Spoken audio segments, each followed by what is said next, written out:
depuis cette signature sur la pelouse du Camp Nou et aujourd'hui, Xavi devient le manager général du Barça, les amis. Explication dans cette édition un peu spéciale parce que c'est le dernier rebondissement. Regardez la presse catalane, plus de galons, mes galons pour Xavi, encadré de son staff, ses deux adjoints dont son frère. Je vous le rappelle, allez jeter un coup d'œil sur l'édition d'hier, je vous explique tout sur le staff de Xavi, mais l'information forte elle est là. C'est en marge bien évidemment de la victoire de l'Espagne hier sur la pelouse grecque 1-0 sur la voie vers le Qatar 2022, un but sur penalty de Sarabia, le joueur du Paris Saint-Germain. Mais l'information forte elle est donc ici, en page intérieure des quotidiens catalans et notamment Sport, plus As et Marca, vous l'aurez compris, les pleins pouvoirs pour Xavi, le pouvoir absolu. Que s'est-il passé? Je vous rappelle l'organigramme avec donc le président Laporta, Rafael Yuste, le vice-président, et il y avait deux hommes à la tête du secteur sportif, Matteo Alemany, le directeur du football, et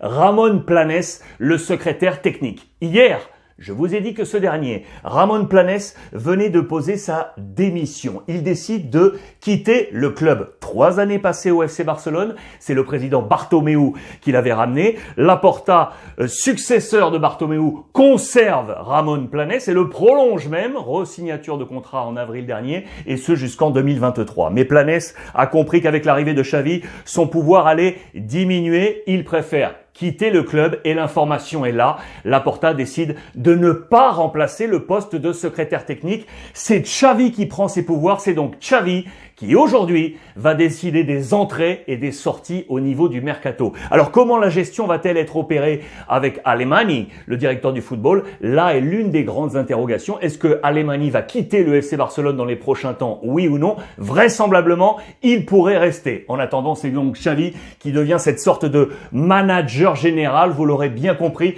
du côté du FC Barcelone. L'autre information forte, elle est là, c'est que lui là, Cruyff, qui aurait pu être à un moment donné l'entraîneur, Laporta avait eu cette réflexion, eh bien Xavi va le prendre avec lui, justement pour prendre ce poste de mercato entrée-sortie. Jusqu'alors, Cruyff était directeur du scouting international du Barça et conseiller sportif. Il va garder cette enveloppe, mais il va donc en plus être décisionnaire sur le plan du mercato avec Xavi. Mais pas seulement, et on va y revenir, vous allez le comprendre dans un instant. Ce qui est sûr, c'est que regardez, Planes va donc s'en aller. Ça nous renvoie à ce fameux poste de directeur sportif, secrétaire technique du côté du FC Barcelone.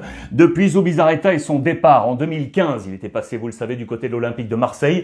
Ce poste, avec Robert Fernandez, avec Pep Segura ou encore avec Eric Abidal qui a travaillé avec Segura ou encore avec Planes, est un poste en grande difficulté au FC Barcelone. Ces hommes sont partis, Planes part et donc Xavi hérite de toute cette enveloppe.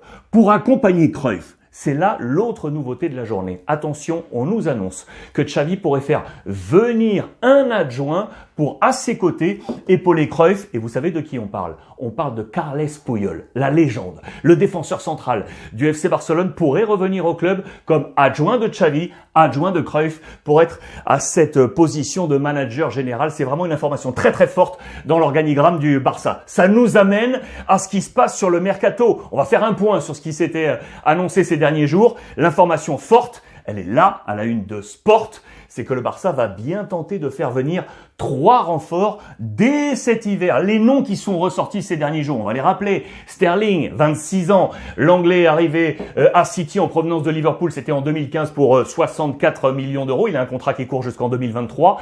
Une valeur marchande actuelle à 90 millions d'euros. Il manque de temps de jeu avec Pep Guardiola. On l'attendrait pourquoi pas en prêt avec option d'achat du côté du FC Barcelone. C'est un peu plus compliqué pour l'international espagnol Olmo, formé au Barça, passé par la Croatie, Dinamo Zagreb, et puis aujourd'hui en Allemagne du côté de Leipzig. Il est arrivé en janvier 2020 pour 20 millions d'euros. C'est un contrat qui court jusqu'en 2024 avec une valeur marchande aujourd'hui à 50 millions d'euros. Ça semble compliqué vu les émoluments qui sont les siens du côté de Leipzig. Quid de Daniel Alves? Hier, on nous disait que l'ancien latéral du FC Barcelone et du Paris Saint-Germain avait été descartado, écarté. Mais Maintenant que Xavi est l'homme de décision, les deux hommes se connaissent parfaitement, ils ont joué ensemble, cela pourrait évoluer, cela pourrait faire changer la position de Alves. Et enfin, Trincao, le joueur portugais qui avait acheté le Barça à Braga en 2020 pour 31 millions d'euros, un contrat qui court jusqu'en 2022 avec une valeur marchande actuelle de 22 millions d'euros. Il est actuellement prêté du côté de Wolverhampton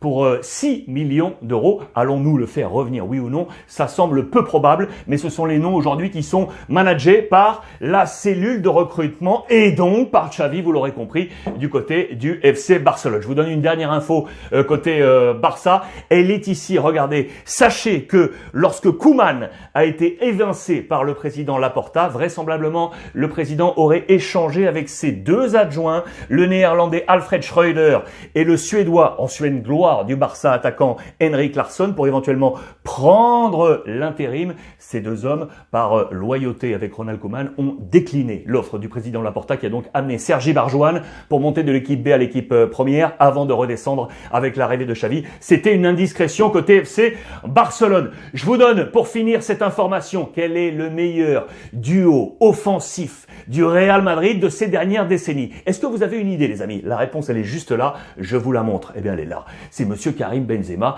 avec Vinicius. C'est un duo historique. Sachez que depuis 1945-1946, il n'y avait plus un duo aussi fort dont la valeur au niveau des buts n'avait pas autant pesé sur le club. Ils représentent à eux deux 62,16% des buts du Real Madrid. C'est du jamais vu donc depuis 45-46. Voici les meilleurs duos par ordre décroissant sur les 20 dernières années. Bien évidemment, il y a du Cristiano avec du Karim Benzema là à 3 reprises sur ce podium. On les retrouve un peu plus loin également. Il y a des hommes intéressants. Il y a du Gonzalo Higuaín, il y a également du Raoul, et puis il y a également du Gareth Bale qui est ici avec 43%, 92 associé à Cristiano Ronaldo. C'était en 2017-2018.